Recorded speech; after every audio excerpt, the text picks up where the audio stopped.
ईरानी media में breaking news दी जा रही है। न्यूज एक कार्गो शिप पर 2 मिसाइल धमाकों की है। धमाके रेवोल्यूशनरी गार्ड ने किए हैं। तस्वीरों में जहाज की हालत खस्ता लग रही है। ईरान ने ये चोट सुपर पावर को दी है। इस हमले को ईरान ने मिसाइल साइट पर बमबारी का बदला बताया है। अमेरिका जब ईरान पर बमबारी करता है तो ईरान बदले में कुवैत को मिसाइलों से फोड़ डालता है। ट्रंप जब ईरान नेवी को दहलाते हैं तो रेवोल्यूशनरी लड़ाके हॉर्मुज में तेल जहाजों को आग लगाते हैं। लेकिन अब ईरान, अमेरिका, इजराइल के बारूदी टकराव का एपिसेंटर है लेबनान। यहाँ फट रहे बम और मिसाइल अमेरिका इजराइल के रिश्तों को बिगाड़ सकते हैं, क्योंकि जिस तरह इजराइल यहाँ हिजबुल्लाह को मार रहा है उसे देख ट्रंप का कलेजा कांप गया है। ट्रंप ने नेतन्याहू से फौरन लेबनान में हमले बंद करने की अपील की है, लेकिन नेतन्याहू ने कहा है कि वो तब तक हिजबुल्लाह को बारूदी डोज देते रहेंगे जब तक लड़ाका ग्रुप का सफाया नहीं हो जाता। इजराइल के धमाकों को देख डर गए ट्रंप। बेरूत पर बमबारी, प्लेन से ट्रंप के उड़े होश।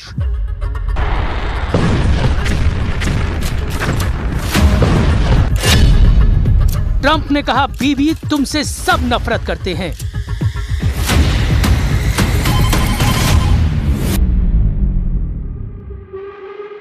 ट्रंप की धमकी बारूद से ज्यादा विस्फोटक साबित हो गई है। नेतन्याहू आउट ऑफ कंट्रोल हो गए हैं।